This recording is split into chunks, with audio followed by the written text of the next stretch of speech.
La comedia del arte es un tipo de teatro popular nacido a mediados del siglo XVI en Italia y que fue conservado hasta el siglo XVIII.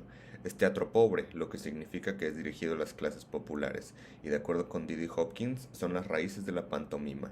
La comedia del arte se basa en la improvisación y el humor con tintes de crítica social. Comenzó en el siglo XVI, lo cual significa que nos encontramos en época del Renacimiento, el cual se caracterizó por un aumento de interés en el arte y sobre la cultura clásica, por lo que la comedia del arte fue una respuesta artística de las clases sociales bajas hacia este movimiento. De acuerdo con Gabriela Briceño, otros factores que influyeron en el aumento de popularidad de la comedia del arte fueron el declive del drama literario y de las comedias eruditas, las cuales fueron utilizadas como base para las situaciones que se presentan en la comedia del arte.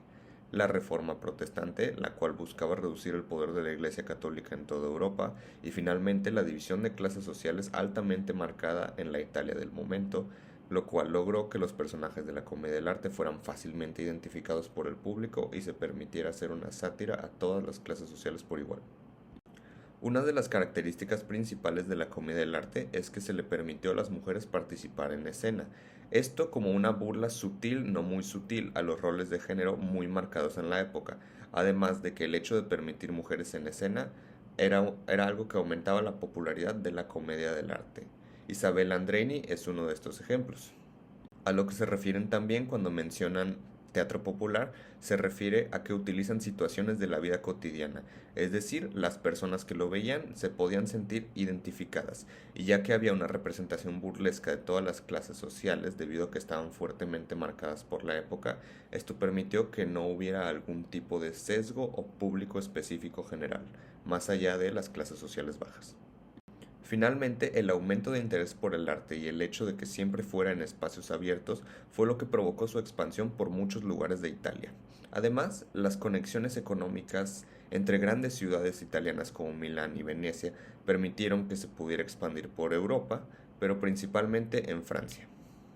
Dentro de la tradición de la comedia del arte existían diferentes convenciones.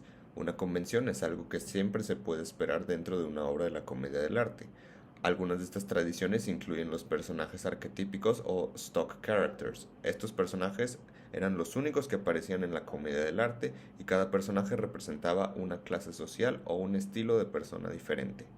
Además que incluían máscaras y disfraces muy exagerados, los cuales fueron inspirados en las máscaras utilizadas en los carnavales de Venecia. Eran siempre en piazzas o plazas públicas a las cuales se les ponía una pantalla. Una pantalla es una tela grande que cubría a los actores del público para que cuando salieran a escena se sintiera como una sensación de sorpresa. Y finalmente eran situaciones del día a día, por lo que situaciones muy extravagantes o con las que las personas no se pueden relacionar no eran para nada comunes. Otras convenciones de la comedia del arte son las exageraciones corporales o la comedia corporal, es decir, que los personajes tenían movimientos sumamente exagerados, no dependían tanto de un texto escrito a diferencia de las comedias eruditas, lo que permitía que las personas, que normalmente eran gente de clase social más baja, pudieran comprender lo que estaba sucediendo en escena sin necesidad de las palabras. La convención actoral que decidí explorar de la comedia del arte es la convención de el arlequín, es decir, un personaje arquetípico stock de la comedia del arte. Dentro de la comedia del arte, el arlequín entra en la categoría de personajes sani, es decir, era un sirviente. Los personajes sani normalmente eran representados como sirvientes de algún personaje de mayor rango dentro de la comedia del arte. Estos personajes servían como una especie de sátira a la división muy marcada de clases sociales que había en Italia en el momento. El arlequín cumple la función del payaso tonto.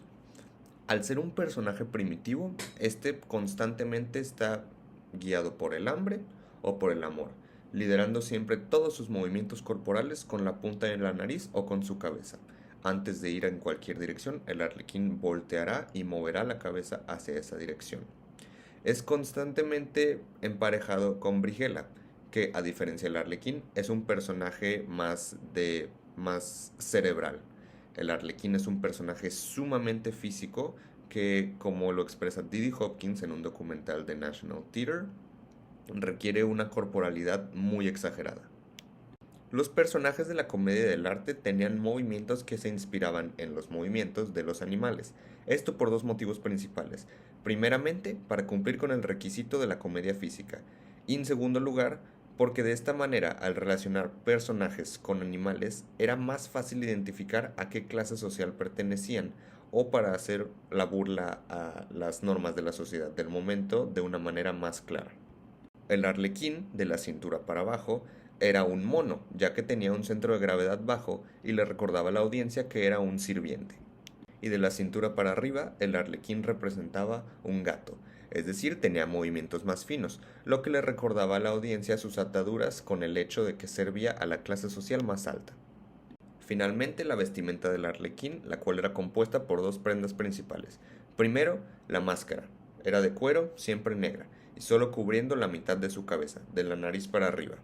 La máscara del arlequín tenía unos rasgos faciales sumamente exagerados, los cuales complementados con sus movimientos de boca cumplían con el requisito de generar una comedia física. La máscara también estaba altamente inspirada en las máscaras utilizadas en el Carnaval de Venecia.